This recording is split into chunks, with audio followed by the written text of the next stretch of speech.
पहले के समय में हमारी नानी दादियों के मुख से आपने सुना होगा कि कभी किसी कार्य के लिए व्यक्ति जा रहा होता हो और उस समय किसी के लिए छींक आ जाए, किसी बिल्ली ने रास्ता काट दिया हो अथवा ऐसे कोई अन्य भी प्रसंग उपस्थित हो जाए, तो हमारे पूर्वज उस समय उस काम को करने के लिए मना कर देते थे।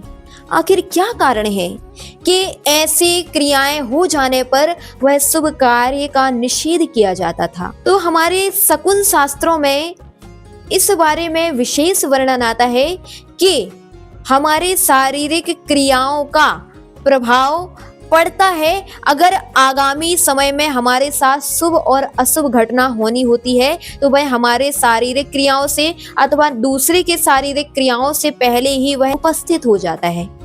और पूर्वज इस प्रकार की छोटी छोटी क्रियाओं के द्वारा वह समझ जाते थे कि यह क्रिया आगामी समय में हमारे लिए हानि पहुंचाएगी, और वह छींक आने पर अगर गलत छींक आई है तो वह रोक देते थे। शकुन शास्त्रों में इसके बारे में बहुत सुंदर वर्णन मिला कि हमारे छींक का दिशाओं के अनुसार अलग अलग फलादेश हुआ करता है।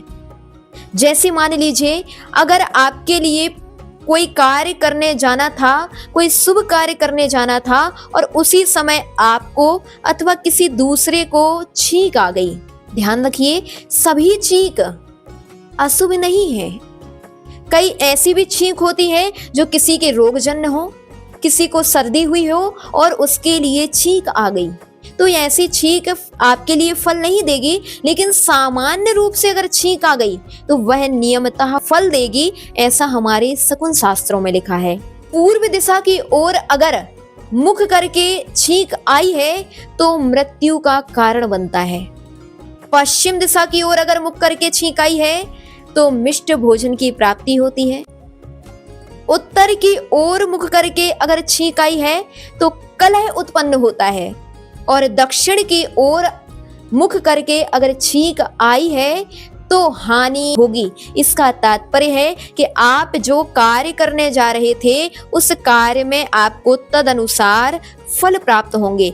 इसके अलावा अगर हम विदिशाओं के अनुसार देखें तो ईशान दिशा की ओर मुख करके अगर छींक आई है तो धन की प्राप्ति होगी, वायव्य की ओर आई है तो संपदा की प्राप्ति, नैऋत्य दिशा की ओर आई है तो शुभ है, अगर आग्नेय की ओर मुख करके छींक आई है तो शोक की प्राप्ति होगी। ऐसा हमारे शकुन शास्त्र में लिखा हुआ है। इसलिए इन छींक को लोग सामान्य जो समझते हैं वह सामान्य नहीं है, बल्कि हमारे आगम के अनुसार, जैन शास्त्रों के अनुसार, शकुन शास्त्रों के अनुसार वह क्रियाएं भी आगामी समय का फलादेश करती हैं। उन क्रियाओं से आप समझ सकते हैं कि आगामी समय में हमारे साथ शुभ होगा अथवा अशुभ होगा।